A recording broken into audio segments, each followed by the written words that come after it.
Hidup akan menguji pikiranmu setiap hari. Orang akan meremehkanmu. Keadaan akan memojokkanmu. Dan dunia tidak peduli apakah kau siap atau tidak. Tapi di arah baru, kita tidak datang untuk mengeluh. Kita datang untuk membangun ketangguhan.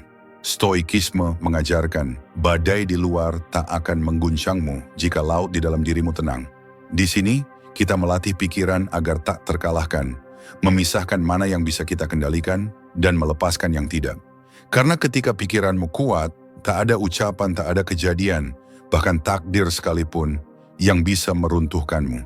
Ini bukan sekadar motivasi, ini adalah latihan menjadi manusia yang tak tergoyahkan. Dalam hidup, kita sering kali membuang banyak energi untuk hal-hal yang sebenarnya berada di luar jangkauan kita. Kita marah karena cuaca buruk, kecewa karena orang lain tidak bersikap sesuai harapan kita, gelisah karena masa depan yang belum pasti. Namun ajaran stoikisme mengingatkan kita akan satu prinsip mendasar. Hidup menjadi lebih tenang saat kita benar-benar memahami batas kendali kita. Marcus Aurelius, kaisar sekaligus filsuf stoik, pernah menulis, kebahagiaan hidupmu bergantung pada kualitas pikiranmu. Kualitas pikiran ini terbentuk ketika kita sadar bahwa ada dua wilayah besar dalam hidup, yang bisa kita kendalikan dan yang tidak. Di wilayah yang pertama, kita memiliki kuasa penuh, pikiran kita, sikap kita, keputusan yang kita ambil, dan usaha yang kita lakukan. Di wilayah yang kedua, kita tidak punya kuasa sama sekali. Opini orang lain, cuaca, waktu, masa lalu, bahkan banyak bagian dari masa depan. Masalahnya, manusia sering terjebak di wilayah yang kedua. Kita sibuk mengubah hal-hal yang mustahil diubah. Berharap semua orang menyukai kita, menuntut keadaan berjalan sesuai skenario kita. Padahal semua itu hanya menguras tenaga, menambah kecemasan, dan membuat kita merasa lemah. Mengenali batas kendali bukan berarti menyerah. Justru sebaliknya, ini adalah bentuk keberanian tertinggi. Karena ketika kita sadar mana yang berada dalam kendali kita bisa memfokuskan energi sepenuhnya ke hal-hal yang benar-benar bisa kita pengaruhi. Kita berhenti memukul angin dan mulai membangun fondasi diri yang kuat. Bayangkan seorang pelaut di tengah lautan. Ia tidak bisa mengatur arah angin atau menghentikan badai. Tapi ia bisa mengatur arah layar, memperkuat tali, dan mengendalikan kemudi. Hidup pun demikian. Kita tidak bisa memaksa dunia untuk selalu ramah, tapi kita bisa melatih diri untuk tetap tenang, tetap bijak, dan tetap bergerak ke arah tujuan. Ketenangan yang lahir dari kesadaran ini adalah ketenangan yang kokoh. Ketika orang lain sibuk bereaksi terhadap setiap gangguan, kita tetap fokus pada hal yang berada dalam jangkauan kita. Kita mulai melihat kritik sebagai informasi, bukan ancaman. Kita menerima kegagalan sebagai pelajaran, bukan akhir dari segalanya. Dan kita membiarkan orang lain memiliki pendapatnya, tanpa merasa perlu untuk memaksakan kebenaran versi kita. Inilah latihan seumur hidup. Setiap hari, tanyakan pada diri sendiri, apakah ini berada dalam kendaliku? Jika jawabannya ya, bertindaklah dengan sepenuh hati. Jika jawabannya tidak, lepaskan dengan lapang dada. Karena melepaskan bukan berarti kalah, melepaskan berarti membebaskan diri dari beban yang bukan milik kita. Saat kita mulai membedakan dua wilayah ini, hidup menjadi lebih ringan. Kita berhenti mencoba mengendalikan dunia dan mulai mengendalikan diri. Dan pada akhirnya, justru itulah kekuatan sejati. Kemampuan untuk berdiri tegak, tak peduli bagaimana dunia berubah di sekitar kita. Setiap hari kita berhadapan dengan situasi yang memancing emosi. Ada orang yang berbicara tanpa mempertimbangkan perasaan kita. Ada rencana yang tiba-tiba gagal. Ada kabar buruk yang datang tanpa peringatan. Dan, seperti manusia pada umumnya, reaksi pertama kita seringkali muncul secara spontan. Marah, tersinggung, kecewa, atau bahkan takut.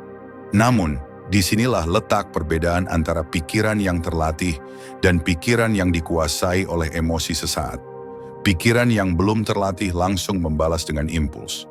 Pikiran yang terlatih memberi jarak, mengamati, lalu memilih respon yang terbaik. Epictetus, salah satu filsuf stoik, pernah mengatakan, bukan peristiwa yang mengganggumu, tapi pandanganmu tentang peristiwa itu. Artinya kejadian di luar hanyalah pemicu. Emosi kita muncul bukan karena apa yang terjadi, melainkan bagaimana kita memaknainya. Jika kita mampu mengatur makna itu, kita juga mampu mengatur respon kita. Mengapa ini penting? Karena emosi sesaat seringkali mengacaukan keputusan jangka panjang. Dalam beberapa detik kemarahan, kita bisa mengucapkan kata-kata yang merusak hubungan bertahun-tahun. Dalam 1 menit panik, kita bisa mengambil keputusan yang membawa penyesalan panjang. Inilah mengapa melatih respon adalah salah satu keterampilan mental paling berharga yang bisa kita miliki. Melatih respon berarti melatih jeda. Saat sesuatu memicu emosi kita berhenti sejenak, menarik napas, memberi waktu agar gelombang pertama amarah atau ketakutan itu reda. Dalam jeda itu kita bertanya, apa yang sebenarnya terjadi? Apakah ini sepadan dengan energi yang akan aku keluarkan? Respon seperti apa yang akan membuat keadaan membaik, bukan memburuk? Pikiran yang terlatih tahu bahwa diam bukan tanda lemah, dan menahan diri bukan tanda kalah. Justru sebaliknya, ini adalah tanda penguasaan diri. Menurut ajaran Stoikisme, kekuatan terbesar manusia bukanlah mengalahkan orang lain, tetapi mengalahkan dirinya sendiri. Bayangkan ini, seseorang memprovokasi kita dengan kata-kata yang menusuk. Emosi sesaat akan mendorong kita untuk membalas, mungkin bahkan dengan kata-kata yang lebih tajam. Tapi jika kita berhenti sejenak, kita akan sadar, membalas hanya akan memanjangkan rantai konflik. Kadang, kekuatan terbesar adalah memilih untuk tidak menyalakan api yang sudah cukup besar. Melatih respon juga berarti menerima bahwa kita tidak harus memberi reaksi terhadap semua hal. Tidak semua komentar perlu dibalas. Tidak semua kesalahan orang lain harus kita koreksi. Dan tidak semua masalah layak menguras ketenangan kita. Tentu, melatih respon bukan berarti menekan emosi. Perasaan tetaplah manusiawi. Bedanya, kita belajar menyalurkannya secara bijak. Kita mengubah kemarahan menjadi dorongan untuk mencari solusi. Kita mengubah kekecewaan menjadi pelajaran untuk memperbaiki strategi. Kita mengubah rasa takut menjadi motivasi untuk mempersiapkan diri lebih baik. Seiring waktu, latihan ini membuat kita menjadi pribadi yang sulit diguncang. Orang bisa saja mencoba memancing reaksi kita, tapi mereka akan menemukan bahwa kita tidak mudah terbakar. Situasi bisa saja kacau, tapi kita akan tetap berdiri tegak, berpikir jernih, dan bertindak sesuai tujuan jangka panjang kita. Ingatlah, respon adalah pilihan. Dan pilihan yang tepat lahir dari pikiran yang tenang, bukan dari emosi yang meledak-ledak. Setiap kali kita berhasil menunda reaksi spontan dan menggantinya dengan respon yang terarah, kita sedang memperkuat otot mental yang akan melindungi kita seumur hidup. Karena pada akhirnya, yang membuat kita tangguh bukanlah dunia yang selalu baik kepada kita, tetapi kemampuan kita untuk tetap bijak, bahkan ketika dunia menguji kita. Hampir semua orang ingin hidup tanpa masalah. Kita membayangkan kehidupan yang mulus, di mana segala rencana berjalan sesuai keinginan, di mana tidak ada hambatan yang menghalangi langkah kita. Tetapi kenyataannya, hidup tidak pernah berjalan semulus itu. Masalah akan datang, dan seringkali datang di saat yang paling tidak kita harapkan. Ajaran Stoikisme mengajarkan, masalah bukanlah musuh, masalah adalah guru. Ia tidak datang untuk menghancurkan kita, tetapi untuk membentuk kita. Marcus Aurelius dalam catatan pribadinya menulis, hindari keinginan agar hal-hal terjadi seperti yang kau inginkan. Sebaliknya, berharaplah agar hal-hal terjadi seperti adanya, dan kau akan menemukan kedamaian. Masalah adalah bagian alami dari kehidupan. Sama seperti otot yang hanya bisa berkembang jika diberi beban, mental kita pun hanya bisa menguat jika diberi tantangan. Jika kita terus menghindari masalah, kita akan tetap lemah. Tapi jika kita belajar melihat masalah sebagai latihan, setiap kesulitan menjadi peluang untuk bertumbuh. Masalah juga memberi kita perspektif. Pernahkah Anda menyadari bahwa momen paling berharga dalam hidup seringkali lahir setelah kita melewati masa-masa sulit? Kegagalan bisa mengajarkan kerendahan hati. Kehilangan bisa mengajarkan kita untuk menghargai apa yang ada. Penolakan bisa mengajarkan kita untuk lebih kuat menghadapi dunia. Epictetus pernah berkata, kesulitan menunjukkan seperti apa dirimu yang sebenarnya. Ketika keadaan nyaman, semua orang bisa tampak sabar, tenang, dan bijak. Tetapi saat masalah datang, sifat asli kita terlihat jelas. Itulah momen di mana kita tahu apakah kita sudah cukup melatih diri atau justru masih perlu banyak belajar. Mengubah cara pandang terhadap masalah berarti berhenti bertanya, "Kenapa ini terjadi padaku?" dan mulai bertanya, "Apa yang bisa aku pelajari dari ini?" Pertanyaan pertama menempatkan kita sebagai korban. Pertanyaan kedua menempatkan kita sebagai pembelajar. Contohnya sederhana, ketika sebuah rencana besar gagal, kita bisa memilih untuk meratapi nasib atau melihat kegagalan itu sebagai data berharga untuk mencoba lagi dengan strategi yang lebih baik. Ketika seseorang mengecewakan kita, kita bisa memilih untuk terjebak dalam kemarahan atau belajar menata ekspektasi dan membangun batas yang sehat. Perubahan cara pandang ini tidak hanya mengubah cara kita merasa, tapi juga mengubah cara kita bertindak. Saat kita melihat masalah sebagai latihan, kita menjadi lebih berani mengambil risiko. Kita tidak lagi takut gagal, karena kita tahu bahwa bahkan kegagalan adalah bagian dari proses pembentukan diri. Bayangkan seorang prajurit yang hanya berlatih di medan yang tenang, tanpa ancaman atau bahaya. Ia mungkin merasa siap, tapi pada kenyataannya, ia belum pernah benar-benar diuji. Baru ketika ia dihadapkan pada pertempuran sungguhan, ia akan tahu apakah latihannya cukup. Demikian juga dengan kita, masalah adalah pertempuran yang menguji dan mengasah kemampuan kita. Hidup akan selalu memberi kita tantangan. Kita tidak bisa memilih masalah apa yang akan datang, tetapi kita bisa memilih sikap kita terhadapnya. Dengan pikiran yang terlatih, kita akan melihat setiap masalah sebagai pintu menuju pertumbuhan. Dan ketika kita melangkah melewati pintu itu, kita keluar bukan sebagai orang yang sama, tetapi sebagai versi diri yang lebih kuat, lebih bijak, dan lebih siap menghadapi dunia. Karena pada akhirnya bukan masalah yang menentukan siapa kita, tetapi bagaimana kita memilih untuk memandang dan menghadapinya. Kita hidup di zaman yang serba instan. Satu klik bisa menghadirkan hiburan, makanan, bahkan perhatian dari orang lain. Kenyamanan menjadi standar baru yang hampir semua orang kejar, namun ada bahaya yang mengintai di balik semua itu. Kita semakin kehilangan kemampuan untuk bertahan dalam ketidaknyamanan. Stoikisme mengajarkan bahwa kehidupan yang terlalu nyaman justru membuat jiwa rapuh. Sebaliknya, mereka yang berlatih menghadapi ketidaknyamanan akan menjadi lebih tangguh, karena mereka tahu bahwa rasa tidak nyaman hanyalah bagian alami dari perjalanan hidup. Seneca, salah satu filsuf Stoik, pernah berkata, "Kesulitan memperkuat pikiran, seperti kerja fisik memperkuat tubuh." Rasa tidak nyaman hadir dalam berbagai bentuk. Bisa berupa kegagalan yang memalukan, penolakan yang menyakitkan, kehilangan yang meninggalkan luka, atau sekadar rasa lelah saat harus terus berusaha. Kebanyakan orang ingin lari dari semua itu, mencari jalan pintas untuk kembali merasa aman. Tapi masalahnya, semakin kita menghindari ketidaknyamanan, semakin besar kekuasaan yang dimilikinya atas kita. Berlatih menerima rasa tidak nyaman bukan berarti kita mencarinya secara sengaja untuk menyiksa diri.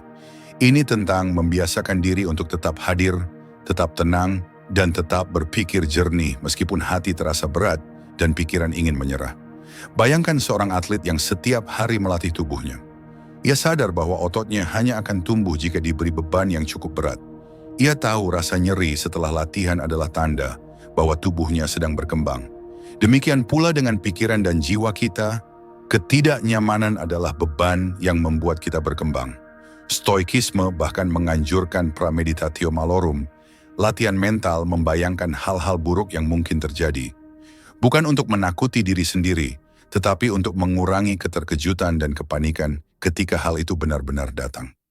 Jika kita sudah membayangkan bahwa kegagalan, kehilangan, dan kesedihan adalah bagian dari hidup, maka ketika mereka hadir, kita lebih siap untuk menerimanya. Rasa tidak nyaman adalah guru yang jujur. Ia mengajarkan kita batas kesabaran kita, ketahanan mental kita, dan kualitas prinsip yang kita pegang. Tanpa ketidaknyamanan, kita tidak akan pernah tahu seberapa kuat kita sebenarnya. Menerima ketidaknyamanan juga berarti menunda kepuasan sesaat demi hasil yang lebih besar di masa depan. Banyak orang gagal bukan karena tidak punya kemampuan, tetapi karena tidak tahan dengan masa-masa sulit di tengah jalan. Mereka ingin hasilnya sekarang, ingin jalan pintas yang bebas hambatan. Padahal semua pencapaian besar lahir dari proses yang melewati banyak ketidaknyamanan. Ketika kita melatih diri untuk menerima ketidaknyamanan, kita sedang membangun sebuah kebebasan batin. Kebebasan dari rasa takut akan kesulitan. Kebebasan dari dorongan untuk lari dari masalah. Kebebasan dari keinginan untuk selalu merasa nyaman setiap saat. Hidup akan terus memberi kita momen-momen yang menguji. Dan jika kita hanya mencari kenyamanan, kita akan selalu kalah ketika momen itu tiba. Tapi jika kita melatih diri untuk berdiri tegak di tengah rasa sakit, lelah, dan kecewa, kita akan menemukan bahwa ketidaknyamanan bukanlah akhir. Ia hanyalah gerbang menuju kekuatan yang lebih besar. Seperti batu yang diasah oleh ombak, kita pun akan dibentuk oleh ketidaknyamanan yang kita terima dengan lapang dada. Dan suatu hari nanti, kita akan menoleh ke belakang dan menyadari, rasa tidak nyaman yang dulu kita benci adalah alasan kita menjadi sekuat sekarang. Salah satu ujian terbesar dalam hidup adalah tetap teguh pada nilai yang kita yakini. Bahkan ketika dunia menekan kita untuk mengikuti arus. Di zaman ini, opini orang lain hadir di mana-mana. Dari media sosial, lingkungan kerja, keluarga, hingga orang asing yang bahkan tidak mengenal kita secara pribadi. Semua ingin berbicara, semua ingin memberi label, semua ingin mengatur. Masalahnya jika kita terlalu sering menyesuaikan diri hanya untuk menyenangkan orang lain, kita perlahan akan kehilangan diri kita sendiri. Kita menjadi seperti kapal tanpa kompas, mudah terombang-ambing oleh ombak opini yang terus berubah arah. Stoikisme mengajarkan bahwa prinsip adalah jangkar yang menjaga kita tetap kokoh di tengah badai pandangan orang. Marcus Aurelius, seorang kaisar yang hidup di bawah sorotan publik setiap hari, menulis, "Jika kamu ingin dihormati, berhentilah membiarkan dirimu dipengaruhi oleh hal-hal yang berada di luar kendalimu." Salah satunya adalah opini orang lain. Prinsip adalah pedoman hidup yang kita pegang teguh meskipun tidak ada yang melihat. Ia tidak dibentuk oleh tren, tidak berubah karena komentar, dan tidak hancur oleh penolakan. Prinsip lahir dari pemikiran mendalam tentang siapa kita, nilai apa yang kita junjung, dan tujuan apa yang ingin kita capai. Berpegang pada prinsip bukan berarti kita menutup diri dari masukan. Masukan yang bijak adalah bahan refleksi, tapi keputusan akhir tetap harus melewati penyaringan nilai yang kita yakini. Opini orang bisa menjadi informasi, tapi tidak boleh menjadi penentu arah hidup kita. Ketika kita hidup tanpa prinsip, kita akan selalu terjebak dalam permainan validasi. Kita hanya akan merasa berharga ketika orang lain menyetujui kita. Dan begitu persetujuan itu hilang, rasa percaya diri kita runtuh. Tapi ketika kita hidup dengan prinsip, penilaian orang tidak lagi menjadi tolok ukur utama. Kita tahu siapa kita, dan itu sudah cukup. Bayangkan dua orang yang menghadapi kritik keras. Yang pertama tidak punya prinsip yang jelas. Ia akan panik, berubah arah, dan mencoba menyesuaikan diri agar kritik itu berhenti. Yang kedua punya prinsip yang kokoh. Ia akan mendengarkan kritik itu, memilah mana yang berguna, dan mengabaikan sisanya. Ia tidak goyah, karena ia tahu apa yang ia lakukan selaras dengan nilai yang ia pegang. Stoikisme mengajarkan bahwa hidup yang baik adalah hidup yang dijalani sesuai kebajikan, bukan sesuai selera massa. Bahkan jika keputusan kita tidak populer, selama itu selaras dengan kebenaran dan keadilan, kita harus berani menjalaninya. Tentu memegang prinsip kadang terasa mahal harganya. Kita mungkin kehilangan kesempatan, kehilangan teman, bahkan kehilangan dukungan. Tapi harga itu sebanding dengan ketenangan batin yang kita dapatkan. Tidak ada yang lebih membebaskan selain hidup tanpa perlu berpura-pura menjadi seseorang yang bukan diri kita. Pada akhirnya, opini orang akan berubah seiring waktu. Mereka yang memuji kita hari ini bisa saja mencela kita besok, dan sebaliknya. Tapi prinsip yang benar akan tetap memberi arah, meski dunia di sekitar kita terus bergerak. Maka pilihlah prinsipmu dengan hati-hati, peganglah dengan tegas, dan hiduplah setia pada nilai itu. Karena di tengah bisingnya suara dunia, hanya suara hati yang selaras dengan kebajikanlah yang akan membimbing kita menuju ketenangan dan kekuatan sejati. Banyak orang percaya bahwa kebahagiaan datang dari luar diri mereka, dari kekayaan, status, pujian, atau hubungan dengan orang lain. Mereka mengejar hal-hal itu dengan keyakinan bahwa ketika semua sudah dimiliki, hidup akan menjadi lengkap. Tetapi seperti yang diajarkan oleh para filsuf Stoik, kebahagiaan yang bergantung pada hal eksternal adalah kebahagiaan yang rapuh. Marcus Aurelius pernah menulis, "Kebahagiaan hidupmu bergantung pada kualitas pikiranmu, bukan pada apa yang terjadi di luar dirimu." Kalimat ini sederhana, tetapi jika kita renungkan, ia memuat kebenaran yang sangat dalam. Semua yang kita miliki di luar diri kita, harta, reputasi, bahkan orang-orang yang kita sayangi, pada dasarnya bersifat sementara. Mereka bisa hilang kapan saja, dengan atau tanpa peringatan. Ketika kita terlalu bergantung pada hal-hal eksternal untuk merasa berharga atau bahagia, kita sedang menyerahkan kendali hidup kita kepada sesuatu yang tidak pasti. Dan ketika hal itu hilang atau berubah, kita akan merasa kosong. Mengurangi ketergantungan pada hal eksternal bukan berarti kita harus menolak kenikmatan dunia atau mengasingkan diri. Ini berarti kita belajar untuk tidak menjadikan hal-hal itu sebagai fondasi utama kebahagiaan kita. Kita boleh menghargai materi, relasi, dan pengakuan, tetapi kita tidak boleh menjadikannya sumber tunggal rasa puas. Stoikisme mengajarkan kita untuk membangun kekayaan batin, kebajikan, prinsip, ketenangan pikiran yang tidak bisa diambil oleh siapapun. Jika kita memiliki kebebasan batin ini, maka meskipun semua yang kita miliki di luar hilang, kita tetap bisa berdiri tegak. Bayangkan seseorang yang mendapatkan rasa percaya diri hanya ketika ia dipuji. Selama pujian itu ada, ia merasa kuat. Tetapi ketika kritik datang, rasa percaya dirinya runtuh. Sekarang bandingkan dengan seseorang yang percaya diri karena ia tahu bahwa ia telah bertindak dengan benar, sesuai nilai yang ia pegang. Kritik mungkin tetap datang, tetapi ia tidak mudah goyah, karena fondasinya ada di dalam dirinya sendiri. Ketergantungan pada hal eksternal juga sering membuat kita hidup dalam ketakutan. Kita takut kehilangan pekerjaan, takut kehilangan pasangan, takut kehilangan status. Ketakutan ini membuat kita bertindak bukan dari kebebasan, tetapi dari rasa cemas untuk mempertahankan sesuatu yang sebenarnya tidak pernah benar-benar kita kuasai. Dengan mengurangi ketergantungan itu, kita justru mendapatkan ketenangan. Kita menjadi lebih bebas dalam mengambil keputusan, karena kita tidak lagi terikat pada kebutuhan untuk menjaga citra atau mempertahankan hal-hal yang sifatnya sementara. Kita bisa menghargai hal-hal yang kita miliki tanpa takut berlebihan akan kehilangannya. Seneca pernah berkata, "Dia yang sedikit bergantung pada hal-hal eksternal, sedikit pula yang bisa diambil darinya."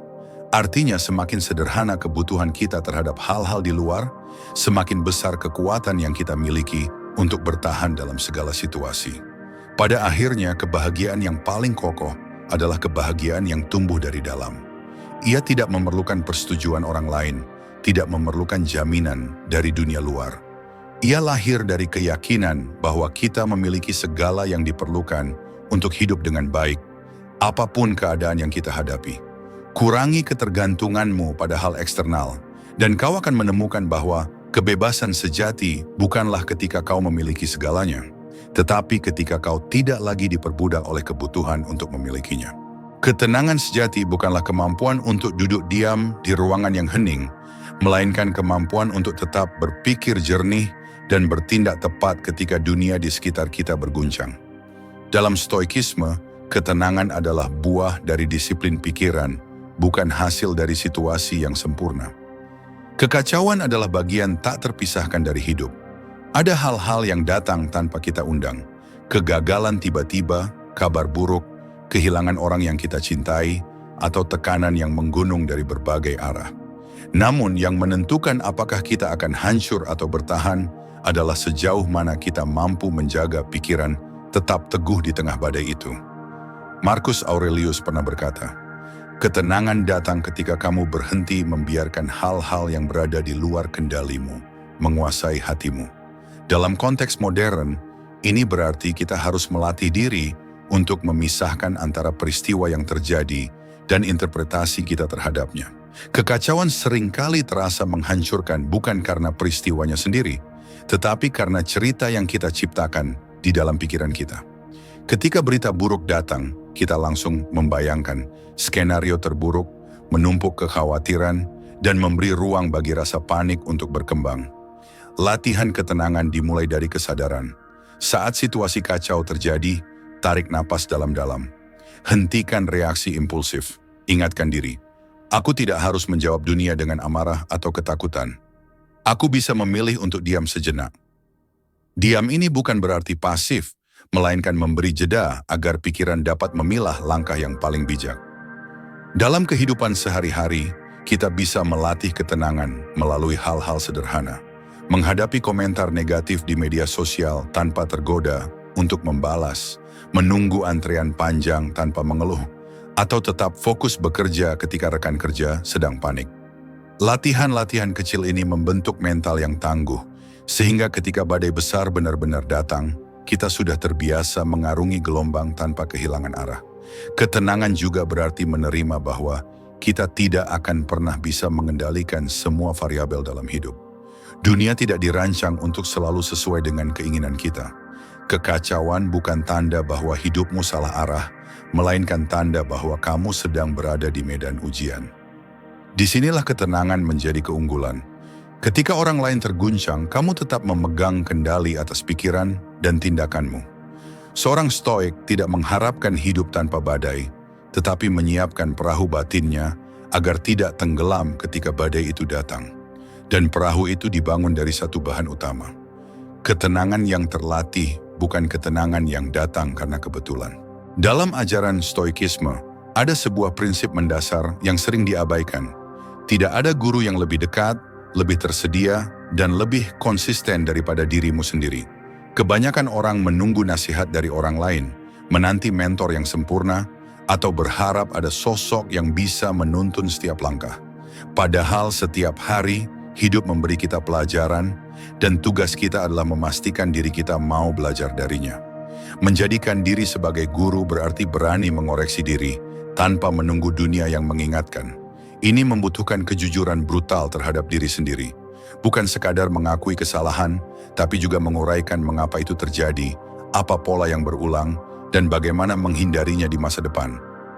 Seneca pernah berkata, tidak ada orang yang lebih sulit untuk diperintah selain diri sendiri, dan itulah tantangan terbesar menjadi pemimpin bagi pikiran, hati, dan tindakan kita sendiri. Seorang guru yang baik tidak selalu memanjakan muridnya. Kadang ia keras, kadang ia memberi ujian yang sulit, kadang ia membiarkan murid merasakan pahitnya kegagalan agar ia benar-benar mengerti pelajarannya. Begitu pula saat kita menjadi guru bagi diri sendiri. Ada kalanya kita harus menahan diri dari kesenangan sesaat demi tujuan yang lebih besar. Ada kalanya kita harus berkata, tidak, ini bukan jalan yang benar, meski bagian dari diri kita ingin menyerah. Latihan ini menuntut kebiasaan refleksi harian. Seorang stoik memeriksa pikirannya seperti seorang prajurit memeriksa senjatanya sebelum perang. Tanyakan pada diri sendiri setiap malam, apa yang kulakukan dengan baik hari ini? Apa yang bisa kulakukan lebih baik? Di mana aku tergelincir? Apa yang akan kulakukan berbeda besok? Rutinitas ini bukan sekadar catatan, tapi pembentukan karakter yang konsisten. Menjadi guru bagi diri sendiri juga berarti tidak bergantung sepenuhnya pada validasi orang lain. Boleh saja kita mencari masukan, tapi keputusan akhir harus lahir dari kesadaran kita sendiri. Kita harus punya standar, nilai, dan arah yang jelas, sehingga kritik membangun akan memperkuat kita. Dan kritik destruktif hanya akan lewat tanpa merusak pondasi yang kita bangun. Akhirnya guru sejati adalah mereka yang terus belajar. Maka jadikan dirimu guru yang rendah hati, yang tidak pernah berhenti mencari pengetahuan dan kebijaksanaan. Bacalah buku, dengarkan pandangan yang berbeda, tapi selalu kembalikan semua itu pada pertanyaan. Bagaimana aku bisa menjadi versi diriku yang lebih baik hari ini? Karena pada akhirnya, hidup bukan tentang menemukan guru terbaik, tapi tentang menjadi guru terbaik untuk diri kita sendiri, seorang pembimbing yang setia, yang hadir di setiap ujian hidup, yang tahu kapan harus mendorong, kapan harus menahan, dan kapan harus membiarkan kita berjalan sendiri. Itulah inti dari ketangguhan stoik. Ketika kita bisa berdiri di hadapan dunia tanpa menunggu diselamatkan, karena kita telah mengajarkan diri kita cara bertahan.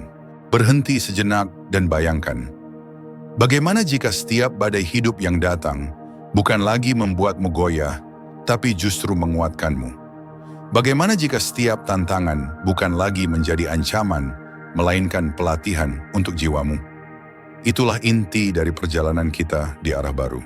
Kita tidak mencari hidup yang bebas dari masalah, karena itu mustahil, tapi kita membangun diri agar mampu berdiri tegak, bahkan ketika dunia mencoba menjatuhkan kita. Melalui sudut pandang stoikisme, kita belajar bahwa kekuatan sejati tidak datang dari luar, tapi tumbuh dari dalam. Di sini setiap kata, setiap pembahasan adalah undangan untuk mengubah cara berpikir, memperkuat hati, dan melatih pikiran menjadi tangguh. Jika kamu siap untuk berhenti menjadi korban keadaan dan mulai menjadi tuan atas dirimu sendiri, maka inilah tempatmu. Bergabunglah bersama arah baru. Mari melangkah, bukan untuk mencari hidup yang mudah, tetapi untuk membentuk diri yang tak terkalahkan. Karena pada akhirnya, bukan dunia yang perlu berubah, kitalah yang harus berkembang.